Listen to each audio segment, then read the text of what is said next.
بسم الله الرحمن الرحيم. Assalamu alaikum wa rahmatullahi wa barakatuh.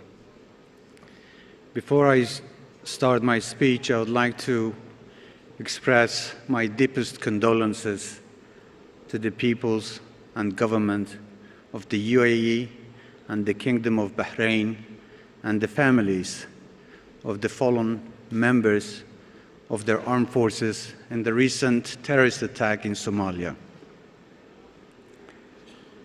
Your Highnesses, Excellencies, organizers of the World Government Summit, and distinguished guests, a very good afternoon to you all.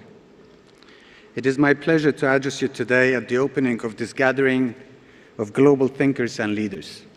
I am pleased to be back in Dubai for this year's annual summit, and I want to express my appreciation to His Highness Sheikh Mohammed bin Zayed Al Nahyan and His Highness Sheikh Mohammed bin Rashid Al Maktoum for bringing together like minds, those committed to the betterment of society and humanity by marshalling the best that we can offer as decision makers.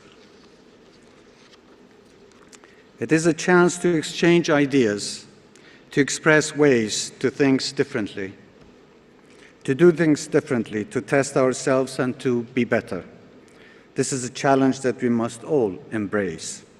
I address you today as the Prime Minister of the Kurdistan region of Iraq, which has over the past 20 years built and consolidated a region from the husks of the former Iraq. But I speak to you also as someone who stands alongside decision makers in our proud region who are confronted by many of the same challenges. All of us have in some way become accustomed to turmoil and upheaval, and numerous crises that have required deft navigation over many decades. To say the least, war, insurrection, warship, hardship, and economic instability have unfortunately become part of our hardwiring. There is no denying the toll that this has taken on social and economic development. But as I have engaged with stakeholders across the Middle East and abroad, I have noticed a will to break free from the tragedies of our collective past. In all corners of our region, there is a determination to embrace progress and a recognition that change is not just inevitable, but necessary. Perhaps people yearn for the rights to shape their destinies, both individually and collectively. Self-determination is a driving force of human nature, and we need to provide citizens with an environment in which they can flourish. I believe there are 4 pillars towards achieving the progress that we all seek: political stability, security, economic prosperity, and combating climate change. These themes are interlinked, but addressing them need a tailored approach. There is no denying that many geopolitical issues in our region have been placed in the too hard basket for too long. But why let them linger? Having the courage to acknowledge that the problem exists is a step in the direction towards solving it. The crisis we are witnessing in Palestine is deeply troubling for many of us for several reasons. Its humanitarian toll on civilians, its capacity to fuel chaos well beyond Gaza, and because the root causes of injustice remain unaddressed. Had the foundational rights of the Palestinians been dealt with 80 years ago, or in the decades since, there would have been far less chance of the tragedy we are seeing now. Instead, the cause has been left to fester, and stakeholders with conflicting agendas have filled the vacuum that emerged. The same can be said of the plight of the Kurdish people. We have legitimate claims towards self-determination, the rights that have been acknowledged by our friends and allies, who at the same time tell us that political imperatives impede their help in delivering a historical justice. We must accept that injustice, together with inequality, poverty, and corruption, all feed political instability. Citizens, communities, and other parts of society must feel that they have received some sense of natural justice in order to show loyalty and contribute to societies in the way expected of them. They must be allowed to determine their future on their own terms, respecting the rights of nations,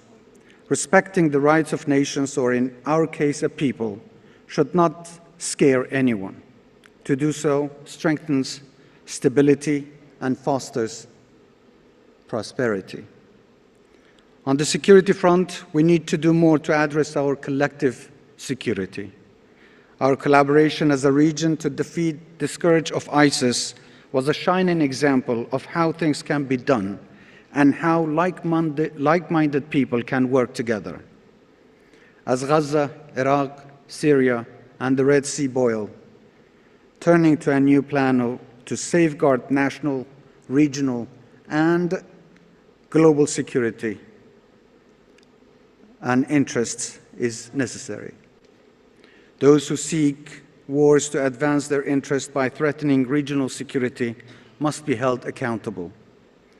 The international community must not be indifferent towards the origins of the threats because vested interests may overlap with them.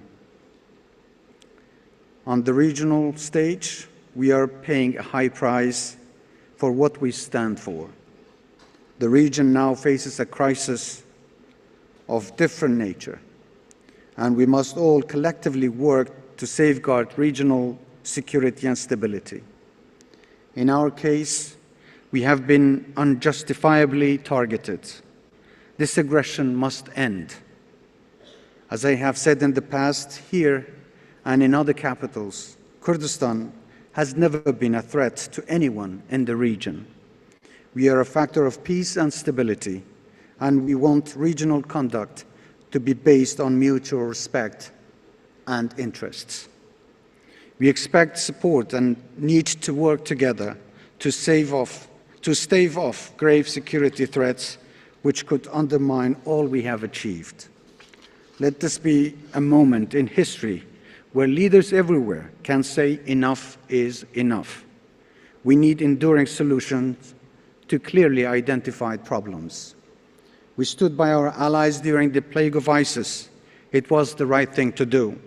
And had we not done so, the region would now be a very different place, plagued by global terrorists who had consolidated a foothold in the heartland of the Middle East, sowing chaos among us at will.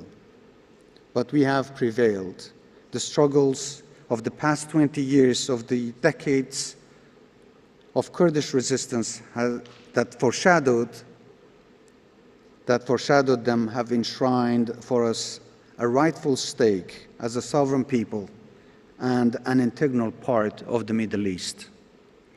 Placing our economy on a firm footing has been a central plank of what we have done in Kurdistan. And economic development, more broadly, is a vital component of regional growth and stability. Leaders must focus on the well-being of people and continue to invest in human resources. Best practice governance is critical to development of our societies and political cultures, and citizens have a right to expect that from us. Prosperity and development create jobs, fueling hope and ambition.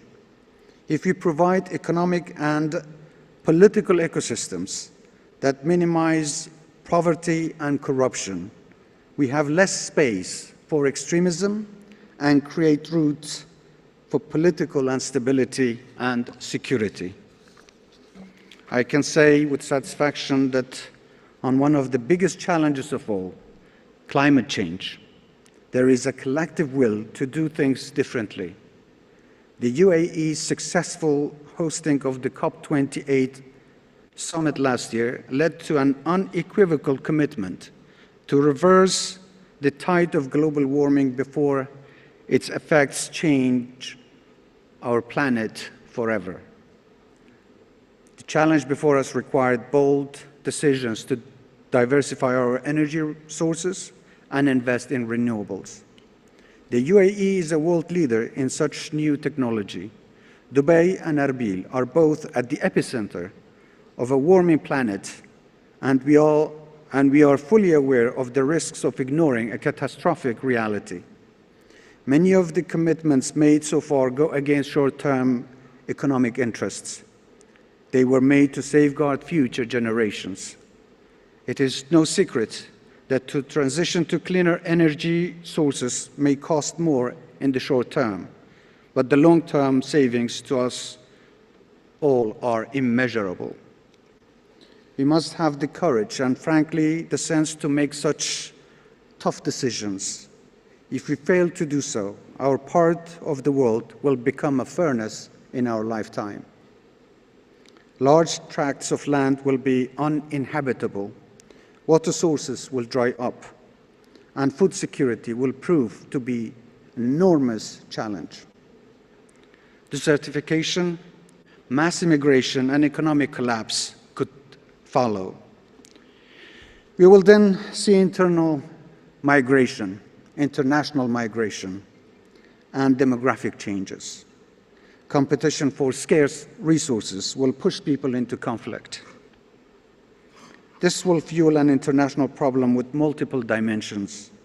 Every country will then have to deal with the economic, political, cultural, and security challenges that mass immigration brings. Leadership with a defined purpose is now more necessary than ever.